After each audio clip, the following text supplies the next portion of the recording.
अगर आप चाहते हैं कि बायोलॉजी का ये सबसे इम्पोर्टेंट चैप्टर हमेशा के लिए आसान हो जाए, तो अपना पूरा ध्यान यहीं रखिए। आज हम बात करने वाले हैं मानव जनन यानी ह्यूमन रिप्रोडक्शन की। हाँ, वही विषय जिसे समाज में अक्सर दबा दिया जाता है या बात करने से बचा जाता है। लेकिन सच मानिए, विज्ञान और हेल्थ के नजरिए से इस पूरे सिस्टम को समझना हमारे लिए बहुत ही ज्यादा जरूरी है। आज हम इसके पीछे के विज्ञान को बिल्कुल आसान भाषा में डिकोड करेंगे। देखिए, हमारे समाज में इस टॉपिक को लेकर जो एक अजीब सी झिझक बुनी गई है ना, उसे हमें तोड़ना ही होगा। सेक्स एजुकेशन कोई शर्मिंदगी की बात बिल्कुल नहीं है, बल्कि ये तो आपकी मैच्योरिटी और आत्म जागरूकता का सबसे बड़ा सबूत है। जब आप अपने शरीर के कार्य प्रणाली को अच्छे से समझते हैं, तो आप सिर्फ अपने बारे में नहीं जान रहे होते, बल्कि आप एक स्वस्थ जीवन और एक बहुत बड़ी जिम्मेदारी उठाने के लिए खुद को तैयार कर रहे होते हैं। अब 12 से 18 साल की उम्र, जिसे हम किशोरावस्था या टीनेज कहते हैं, ये पूरी तरह से जिज्ञासा की उम्र होती है। शरीर में अचानक से इतने सारे बदलाव होते हैं कि दिमाग में सवालों का तूफान आना बिल्कुल स्वाभाविक है। अरे, ये मेरे साथ क्या हो रहा है? या क्या ये सिर्फ मेरे ही साथ हो रहा है? अगर आपके मन में भी ऐसे सवाल आते हैं, तो बिल्कुल मत घबराइए। आपका दिमाग एकदम सही और हेल्दी तरीके से काम कर रहा है। बस जरूरत है तो इन सवालों के सही और साइंटिफिक जवाब जानने की। तो चलिए सबसे पहले बात करते हैं प्यूबर्टी की। शरीर में होने वाले ये शारीरिक परिवर्तन बिल्कुल सामान्य है। इस दौरान होता क्या है? हमारे शरीर में मौजूद हार्मोन्स अपना जादू दिखाना शुरू करते हैं। लड़कों और लड़कियों में ये बदलाव थोड़े अलग अलग होते हैं। लड़कों में हार्मोन्स के कारण आवाज़ अचानक भारी होने लगती है, चेहरे पर बाल आने लगते हैं और उनका रिप्रोडक्टिव सिस्टम स्पर्म बनाना शुरू कर देता है। वहीं लड़कियों में आवाज़ थोड़ी पतली हो जाती है, मेंस्ट्रुअल साइकिल यानी मासिक धर्म शुरू हो जाता है और स्तनों का विकास होता है। और पता है, ये सारे के सारे बदलाव एक हेल्दी जनन तंत्र की मजबूत नींव रखते हैं। लेकिन कुछ बदलाव ऐसे भी हैं जो लड़के और लड़कियों दोनों में एकदम सेम होते हैं, जैसे अचानक से हाइट का बढ़ जाना, चेहरे पर पिंपल्स का आ जाना, जिससे हम सब कभी न कभी परेशान रहते हैं, और अंडर आर्म्स या प्यूबिक एरिया में बालों का आना। ये सब एक बायोलॉजिकल जर्नी का बहुत ही आम हिस्सा है। इसलिए अपने शरीर के इन बदलावों को लेकर कभी भी ऑकवर्ड या असहज महसूस नहीं करना चाहिए। हार्मोन्स बस अपना काम कर रहे हैं। आगे बढ़ते हैं हमारे दूसरे भाग की तरफ। आखिर हमें सही जानकारी की इतनी आवश्यकता क्यों है? आपको क्या लगता है, ये सब हमारी किताबों में सिर्फ एग्जाम पास करने के लिए दिया है? बिल्कुल नहीं।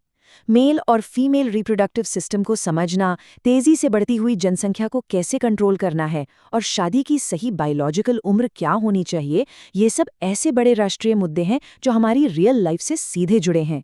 सही जानकारी हमें भविष्य में सही फैसले लेने में मदद करती है। और हाँ, साइंस का ज्ञान समाज में फैली पुरानी भ्रांतियों और अंधविश्वासों को भी जड़ से उखाड़ फेंकता है। जैसे एक बहुत पुराना मिथक था कि माँ के पहले दूध का कोई खास महत्व नहीं होता। लेकिन साइंस ने एकदम साफ कर दिया है कि माँ का पहला दूध, जिसे कोलोस्ट्रम कहते हैं, उसमें बच्चे के लिए सबसे जरूरी एंटीबॉडीज होते हैं। ये दूध नवजात शिशु की इम्यूनिटी को इतना स्ट्रांग कर देता है कि वो कई गंभीर बीमारियों से बच जाता है। तो देखा आपने, सही एजुकेशन का सीधा असर आने वाली पीढ़ी की जान बचाने पर पड़ता है।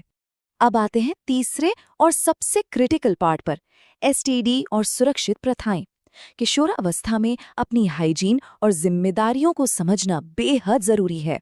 तो सबसे बड़ा सवाल ये उठता है कि ये एसटीडी यानी यौन संचारित रोग या सेक्सुअली ट्रांसमिटेड डिजीज आखिर क्या बला हैं और इनसे कैसे बचा जा सकता है।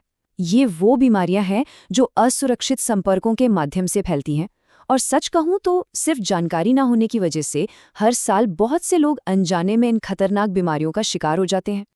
इन बीमारियों से बचने के लिए विज्ञान ने कुछ बहुत ही सख्त और क्लियर रूल्स बनाए हैं। पहला, एक से अधिक या किसी अनजान पार्टनर के साथ संबंध बनाने से पूरी तरह बचना चाहिए, क्योंकि इन्फेक्शन का सबसे ज्यादा खतरा यहीं होता है। और सबसे अहम नियम, प्रजनन स्वच्छता यानी रिप्रोडक्टिव हाइजीन।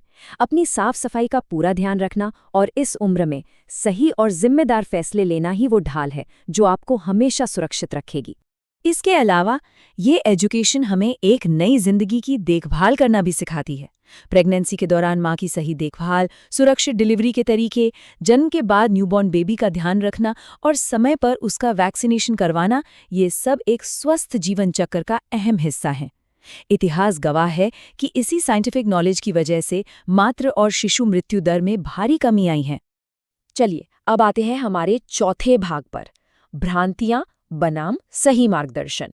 इंटरनेट के दौर में सही सोर्स चुनना बहुत जरूरी है। आजकल कुछ भी जानना हो तो हम तुरंत अपना फोन उठाते हैं, लेकिन याद रखें अपनी बॉडी और इन सेंसिटिव टॉपिक्स के बारे में इंटरनेट के रैंडम रील्स या अपने किसी अनुभवहीन दोस्त से सलाह लेना बहुत बड़ा रिस्क है, क्योंकि वहां कोई जिम्मेदारी नहीं होती। तो सही सोर्स क्या है? आपके टीचर्स, आपके माता पिता और आपकी एजुकेशनल किताबें।